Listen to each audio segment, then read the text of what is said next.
Candid अमन, कहानियों का रंगमंच। अभिमान के हाथ लगा एसआर और वैदिका की रिसेप्शन पार्टी का इनविटेशन कार्ड, जिसे पढ़ने से पहले उसे जाना पड़ा एक मीटिंग में, जिसमें अंबर बनी उसकी साथी। इस बीच तनिष्क से हुआ अंबर का सामना।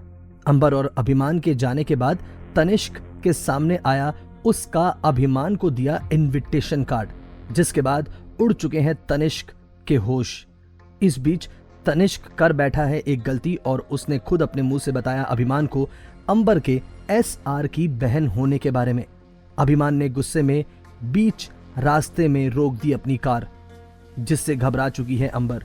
तो आखिर कैसे हुआ अंबर के एसआर की बहन होने का खुलासा अभिमान के सामने, और क्या है अभिमान का रिएक्शन? आइए सुनते हैं कहानी के इस भाग में। लेकिन इससे पहले अगर आपने अभी तक हमारे चैनल कैंडिड अमन को सब्सक्राइब नहीं किया है, द ऑब्सेशन को अपने दोस्तों के साथ शेयर नहीं किया है, तो प्लीज जल्दी से ढेर सारा प्यार हमें दे दीजिए, हमारी कहानी को अपने दोस्तों के साथ शेयर कर दीजिए, और हाँ, सब्सक्राइब करना मत भूलना। चलिए बढ़ते हैं कहानी में आगे की ओर। अभिमान ने अंबर से पूछा, ये तुम्हारे हाथ में क्या है? अंबर ने अपने हाथ में थामे हुए एसआर और वैदिका के रिसेप्शन पार्टी का इनविटेशन कार्ड अभिमान की तरफ बढ़ाते हुए कहा, ये मैं आपके लिए लाई हूँ। मेरे भाई और भाभी की रिसेप्शन पार्टी है वेडनेसडे में, और आपको ज़रूर आना है। अंबर ने अभी अभिमान की तरफ वो रिसेप्शन पार्टी का इनविटेशन कार्ड बढ़ाया ही था कि अभिमान के उसे हाथ में थामते ही उसके एक्सटेंशन पर एक कॉल आया। अभिमान ने उस एक्सटेंशन कॉल को उठाते ही इनविटेशन कार्ड को खोलने से पहले रिसीव कर लिया, जिसके बाद उसने ओके बोलते हुए फ़ोन रखा और उस इनविटेशन कार्ड को उसी तरह से टेबल पर छोड़कर उसे खड़े होते हुए स्टैंड पर रखा और अपना कोट उठाया और उसे पहनते हुए अंबर से कहा, लेट्स गो अंबर। अंबर ने अभिमान से पूछा, लेकिन सर कहाँ? आज तो हमारी कोई भी मीटिंग नहीं है। अभिमान ने अंबर से कहा, नहीं थी, लेकिन मैंने कर ली। मुझे जल्द से जल्द इस काम को शुरू करना है और मैं डिले नहीं कर सकता हूँ। Let's move. अंबर ने अभिमान से कहा, okay sir, just give me few minutes. अभिमान ने अंबर को जवाब दिया, ओके गो, मैं तुम्हारा पार्किंग में कार में इंतजार कर रहा हूँ। अंबर ने ओके कहा, जिसके बाद वो फुर्ती से अपने केबिन की तरफ बढ़ गई। उसने जल्दी में अपने सामान को समेटा और अभिमान के साथ चलने के लिए रेडी हो गई। इधर अभिमान पहले ही वहां से पार्किंग में पहुंच चुका था। अंबर अभी तेजी से एलिवेटर की तरफ बढ़ रही थी जब एलिवेटर का डोर खुलते ही वो हड़बड़ी में तनिष्क से जा टकराई। तनिष्क ने अंबर को संभालते हुए कहा, अंबर, दिस इज नॉट डन। अभी तुम गिर जाती तो सारा बैलेंस तुमने मेरे ऊपर लगा देना था। भाई द वे, वो इतनी जल्दी में कहाँ जा रही हो तुम? अंबर ने शर्मिंदा होते हुए तनिष्क से कहा, really sorry sir, I know कि उस दिन भी मेरी ही गलती थी, मुझे देखकर चलना चाहिए था। तनिष्क ने अंबर से कहा, हे, मैंने ये सब तुम्हें शर्मिंदा करने के लिए नहीं कहा है। ये बताओ, जा कर रही हो तुम? अंबर ने तनिष्क को जवाब दिया, मुझे अभिमान सर के साथ एक मीटिंग के लिए निकलना है और वो इस वक्त नीचे मेरा पार्किंग में इंतजार कर रहे हैं। तनिष्क ने अंबर की चुटकी लेते हुए कहा, बॉस को इंतजार करवाना अच्छी बात नहीं है, खासकर अभिमान जैसे बॉस को। तनिष्क के चेहरे पर मुस्कुराहट थी और अंबर के चेहरे पर नर्वसनेस, जिनके रंग उसके चेहरे पर तनिष्क को साफ दिख रहे थे। इधर अभिमान कार में बैठा अंबर का इंतजार कर रहा था। जल्दी ही उसे सामने से अंबर आती नजर आई। अंबर अभिमान की कार में बैठी तो अभिमान ने उसके ऊपर बरसना शुरू कर दिया। व्हाट इज दिस अंबर, इतना वक्त लगता है तुम्हें? We are already getting late. Ambar के पास सिवाय सॉरी के कुछ भी नहीं था कहने के लिए। उसने धीमे से अभिमान से सॉरी कहा और अब तक अभिमान की कार तेजी से पार्किंग से बाहर निकल चुकी थी। अंबर को अभी तक भी मालूम नहीं था कि वो अभिमान के साथ मीटिंग के लिए कहाँ जा रही है। इस वक्त अभिमान के चेहरे के गुस्से को देखकर उसकी हिम्मत भी नहीं हो रही थी कि वो उससे कुछ पूछे। आखिर काफी देर की खामोशी के बाद अंबर ने साइलेंस तोड़ा और अभिमान से पूछा, अब कैसा है आपका भाई? कोई इंप्रूवमेंट उसकी हेल्थ में? अंबर के सवाल पर अभिमान ने चुप्पी तोड़ी और उसे जवाब दिया, नहीं, फिलहाल तो कोई इंप्रूवमेंट नहीं है, लेकिन कंडीशन उसकी कल के मुकाबले बेहतर है। अंबर ने अगला सवाल करने के लिए हिम्मत कर ली।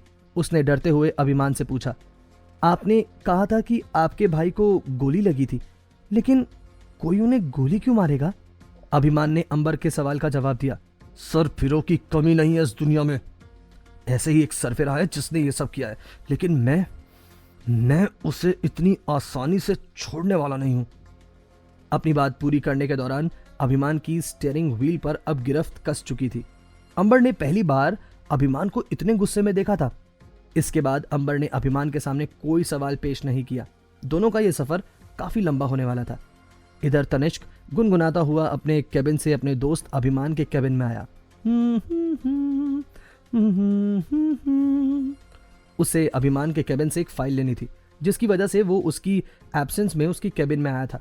तनिष्क ने कदम अभिमान की टेबल की तरफ बढ़ाए तो तनिष्क की वो फाइल इस वक्त अभिमान की टेबल पर ही थी। फाइल के ठीक ऊपर अंबर का दिया हुआ वो इनविटेशन कार्ड था, जो उसने ऑफिस आते ही सबसे पहले उसे थमाया था। तनिष्क ने आउट ऑफ क्यूरियोसिटी उस कार्ड को उठाकर खोल लिया। उसने अभी बस उस कार्ड पर लिखे पहले अक्षर को ही पढ़ा था, जो उस पर काफी बोल्ड अक्षरों में लिखा था, संकल्प। संकल्प रायचंद और वेदिका रायचंद रिसेप्शन पार्टी। तनिष्क के मुंह से ये शब्द अटक अटक कर निकल रहे थे। तनिष्क ने खुद से कहा, क्या मान ये कार्ड पढ़ चुका होगा? हो भी सकता है। और ये अचानक से कौन सी मीटिंग आ गई मान की, जो मुझे नहीं पता? कहीं ऐसा तो नहीं कि इस कार्ड को पढ़ने के बाद मान के दिमाग में कुछ चल रहा है? कहां और किस मीटिंग के लिए लेकर गया है वो अंबर को? यार मान, क्यों उस बेचारी को इस बात का हिस्सा बना रहा है तू? अब मैं क्या करूं? तनिष्क के चेहरे पर चिंता के भाव थे। वो यही सोचने की कोशिश कर रहा था कि सच जानने के बाद आखिर मान अंबर के साथ क्या करना चाहता है, वो उसे कहां लेकर जा रहा है। यही सवाल तनिष्क के जहन में घूम रहे थे। तनिष्क ने सबसे पहले आज के रिकॉर्ड्स में चेक करवाया कि कौन सी मीटिंग है आज जो स्केड्यूल्ड है, लेकिन आज जो भी मीटिंग स्केड्यूल थी सब आफ्टर लंच थी। फिर ये कौन सी मीटिंग आ गई? तनिष्क परेशानी में अभी भी अभिमान के केबिन में चक्कर लगा रहा था। तनिष्क ने अब कोई रास्ता ना सूझते देखकर सीधे अभिमान को ही कॉल करने की सोची। तनिष्क ने अभिमान को कॉल लगाया। इधर अभिमान का कॉल इस वक्त साइलेंट पर था।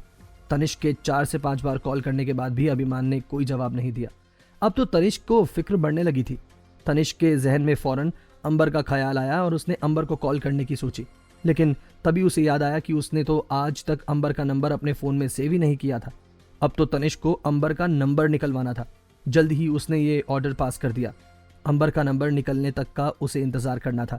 उसने सोच लिया था कि पहले वो अभिमान से बात करने की कोशिश करेगा, और अगर उसने उसकी बात नहीं मानी तो वो अंबर को भी सच बता देगा।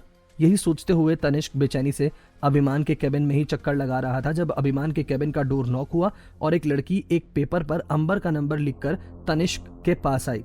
तनिष्क ने उसे जाने के लिए कहा और जल्दी से उसने फोन अंबर को मिला दिया। अंबर का फोन उसके हाथ में था। एक अनजान नंबर से आ रही कॉल को अवॉइड करते हुए अंबर ने अपने फोन को साइलेंट पर रख दिया, लेकिन तनिष्क ने एक बार फिर से अंबर को कॉल लगा दी। इधर एक बार फिर उस नंबर से कॉल आने पर अंबर ने फोन उठा लिया। अंबर ने अभी बस हेलो कहा ही था कि सामने से तनिष्क ने बेचैन सी आवाज में कहा, हेलो अंबर, कहाँ हो तुम लोग? तुम ठीक तो हो ना? अंबर ने तनिष्क को जवाब देने की जगह उससे सवाल किया, आप इस तरह से सवाल क्यों पूछ रहे हैं? मैंने बताया था ना कि मैं अभिमान सर के साथ मीटिंग के लिए जा रही हूँ। तनिष्क ने अंबर से कहा, अभिमान तुम्हारे साथ है क्या? उससे बात करवाओ मेरी, इट्स अर्जेंट। अंबर ने हैरान होते हुए वो फोन अभिमान की तरफ बढ़ा दिया। अभिमान ने इशारे में अंबर से पूछा, क्या हुआ, कौन है? अंबर ने अभिमान को जवाब दिया, तनिष्क सर आपसे बात करना चाहते हैं, बोल रहे हैं इट्स अर्जेंट। अभिमान ने फौरन अपनी कार को उस सुनसान रोड पर साइड में लगाया और अंबर के फोन को अपने कान से लगाते हुए बस हेलो ही कहा था जब इधर से तनिष्क ने बोलना शुरू किया, यार आई नो कि तुझे अंबर के भाई से बदला लेना है, लेकिन इस सब में उस बेचारे की क्या गलती है? प्लीज डोंट हर्ट हर यार, उसे तो इस बारे में कुछ भी नहीं पता और इस सब से उसका कोई लेना देना भी नहीं है। मान, तू मेरी बात सुन रहा है ना? हेलो मान। लेकिन तनिष्क की बात सुनने के बाद तो अभिमान के होश उड़ चुके थे। जिस लड़की को वो तब से तलाश कर रहा था वो उसके साथ ही मौजूद थी। तनिष्क हेलो हेलो करता रह गया, लेकिन अभिमान ने उसकी एक बात का जवाब नहीं दिया। इस सब ने तनिष्क को अंबर के लिए और भी ज्यादा फिक्रमंद कर दिया। तनिष्क कॉल डिस्कनेक्ट करने के बाद एक बार फिर से अंबर को कॉल लगाता है, लेकिन अब तक अभिमान ने अंबर के फोन को भी स्विच ऑफ कर दिया था। अभिमान का जहन बुरी तरह से उलझ चुका था। अभिमान ने अपने मन में कहा, इसका मतलब तनिष्क को शुरू से सब पता था, लेकिन बावजूद इसके उसने मुझे इस बात की भनक भी नहीं लगने दी।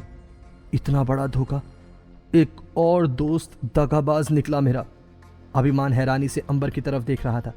अभिमान ने खुद से कहा, कितनी छोटी है ये दुनिया, तुम खुद चलकर मेरे पास आई हो अपने भाई का हिसाब चुकाने, अब मैं बताता हूँ संकल्प रायचंद को कि दर्द किसे कहते हैं। अभिमान ने अपनी कार एक बार फिर से नॉर्मल होकर ड्राइव करना शुरू कर दिया। इधर अंबर ने अभिमान से पूछा, क्या बोल रहे थे तनिष्क सर, सब ठीक तो है ना? वो काफी फिक्रमंद लग रहे थे। अभिमान ने अंबर को जवाब दिया, उसे मैं बचपन से जानता हूँ, उसे आदत है छोटी छोटी बातों में परेशान होने की, लेकिन जिसके लिए परेशान होना चाहिए उसके लिए परेशान नहीं होता वो। ये आखिरी शब्द अभिमान ने दांत पीसते हुए कहे थे। अंबर इस सब से अनजान थी कि उसके साथ क्या हो रहा है और क्या होने वाला है। सुकून से इस सफर को अभिमान के साथ वो एंजॉय कर रही थी। अभिमान ने अंबर के एसआर की बहन होने की बात को कंफर्म करने के लिए उससे कुछ सवाल किए। तुम्हारा भाई, नाम क्या है उसका? आई एम सॉरी, मैं वो रिसेप्शन पार्टी का कार्ड नहीं पढ़ पाया। अंबर ने मुस्कुराते हुए अभिमान को जवाब दिया, संकल्प रायचंद मेरे भाई का नाम है और मेरी स्वीट सी भाभी का नाम वेदिका संकल्प रायचंद। अंबर के मुंह से वेदिका के नाम के साथ संकल्प रायचंद का नाम जुड़ता सुनकर अभिमान ने गुस्से में कार को अचानक से सुनसान रोड पर ब्रेक लगा दिया। अंबर हैरानी से अभिमान के चेहरे के एक्सप्रेशंस को देख रही थी।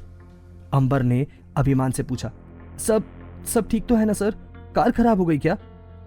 सच जानने के बाद क्या करने वाला है अभिमान अंबर के साथ? क्या इस सफर पर अंबर के साथ होगा कोई हादसा? किस तरह से अपने इस बदले की आग को ठंडा करेगा अभिमान? क्या खतरे में है अंबर की जान? जानेंगे कहानी के आगे के सफर में। सुनते रहिए कैंडिड अमन।